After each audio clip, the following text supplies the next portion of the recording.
నమస్తే. నా పేరు వంశిక. అయితే మీరు ఎడ్యుకేషన్ సిస్టమ్ గురించి ఇంత చెప్తున్నారు కదా. మా ఇంట్లో చిన్న చిన్న పిల్లలు ఉన్నారు. వాళ్ళు నర్సరీ, ఎల్కేజీ, యూకేజీ వాళ్ళ స్టడీ కోసం 1,50,000 ఖర్చు పెడుతున్నారు. మరి మీరేం చెప్తారు? అసలు ఎడ్యుకేషన్ కోసం ఖర్చు ఎందుకు పెట్టాలి? పన్నులు కడుతున్నాం కదా, ఆల్రెడీ ప్రభుత్వానికి పన్నులు కడుతున్నాం కదా. ఒక క్వార్టర్ సీసా ఉంటది కదా, ఒక క్వార్టర్ సీసా. ఆ క్వార్టర్ సీసా ఎంత తయారైతుందో తెలుసా? ఎంత తయారైతుందో తెలుసా? ఒక క్వార్టర్ సీసా, ఒక లిక్కర్ బాటిల్ 9 అదెంత 180 ml. 180 ml క్వార్టర్ సీసా తయారు కావడానికి అయ్యే ఖర్చు 5 రూపాయలు. 5 రూపాయలకు ఒక క్వార్టర్ సీసా తయారైతే దాన్ని 180 రూపాయలకు అమ్ముతా ఉంది ప్రభుత్వం. అంటే మనం 175 రూపాయలు పన్నులు కడతా ఉన్నాం. మనం ఉప్పు కొన్నా, పప్పు కొన్నా, ఏది కొన్నా జిఎస్టీలు కడతా ఉన్నాం కదా. ఈ సొమ్ముతో ఈ బిడ్డలకు ఫ్రీ ఎడ్యుకేషన్ ఇవ్వాల్సిన బాధ్యత ప్రభుత్వానికి. కానీ ఇయ్యకుండా ప్రైవేటు విద్యా వ్యాపారాన్ని ప్రోత్సహిస్తుంది కాబట్టి ఈ పరిస్థితి వస్తా ఉంది.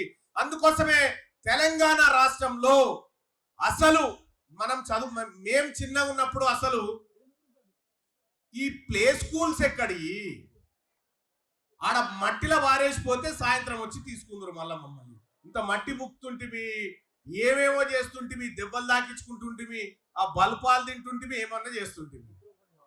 ఇవాళ విద్యను వ్యాపారం చేయడం కోసం మీకు ఒక విషయం తెలుసా? కొన్ని ప్లే స్కూల్ ఏం చేస్తా ఉన్నాయంటే ఈ ఇయర్ ఎంతమంది బిడ్డలు పుట్టబోతా ఉన్నారు, గర్భిణీ స్త్రీల లెక్కలు తీసుకుంటా ఉన్నారు. గర్భిణీ స్త్రీల లెక్కలు ఎంతమంది పుట్టబోతా ఉన్నారు, మనం ఎన్ని స్కూల్ పెట్టాలి. ఇగో ఇది జరుగుతా ఉంది ఈ రాష్ట్రంలో. సో కాబట్టి నేనేమంటున్నా, అసలు ఎడ్యుకేషన్ కి రూపాయి ఖర్చు ఎక్కడ జరగకూడదు. నువ్వు ఎక్కడ చదివినా ఫ్రీగా చదువుకునేటువంటి సిస్టమ్ రావాలి. అది తేవడం కోసమే తీర్మానం వలన మీ ముందుకు వచ్చింది.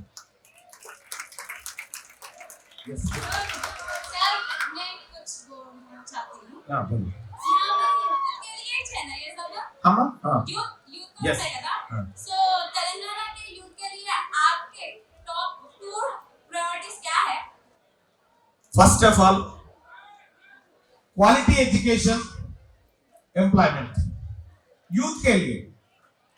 अभी तेलंगाना में टीएसपीएससी है, इसमें कितने यूथ अनएम्प्लॉयज रजिस्टर किया मालूम?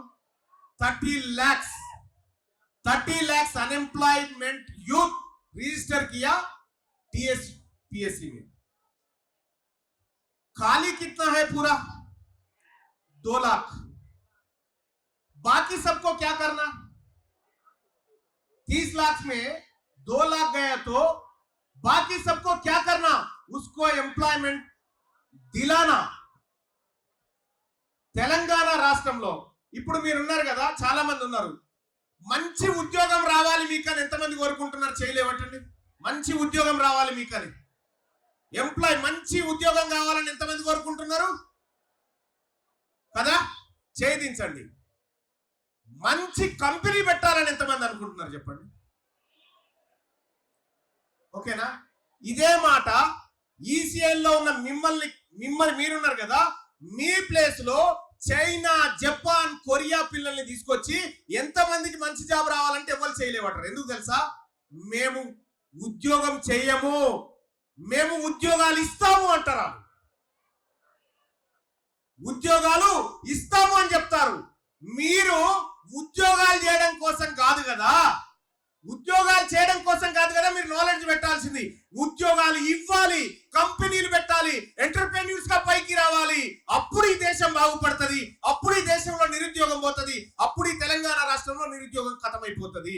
సో కాబట్టి నేను ఫస్ట్ యువతను కంపెనీలు పెట్టేటువంటి యాజమాన్యాలుగా తయారు చేయాలనుకుంటున్నా. అది నిరుద్యోగ సమస్యకు పరిష్కారం చూపిస్తుంది.